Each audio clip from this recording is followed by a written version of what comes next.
we've gotten through this first week. It's 2013 and we're in this election campaign, and where do we end up at the end of week one? Well, we end up 15 years in the past. In 1998, we've got a GST scare campaign all over again.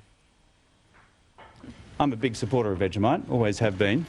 This ends up going, I might just hand that over to you, this ends up going up from $4.17 at the moment to $4.69 under a 12.5% goods and services tax applied to food. In other words, that jar of Vegemite under an expanded goods and services tax would rise by 52 cents.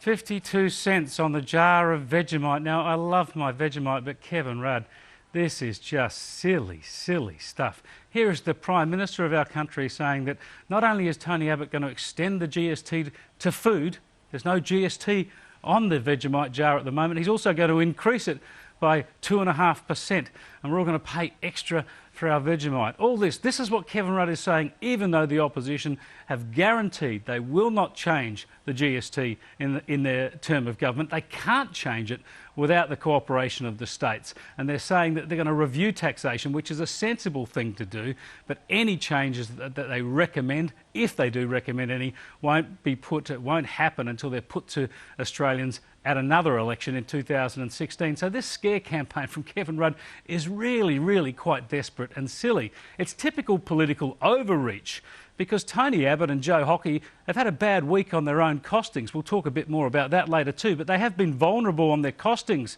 Kevin Rudd should be focusing on that, trying to attack the opposition on their costings, not overreaching with some tired, old, boring GST scare campaign.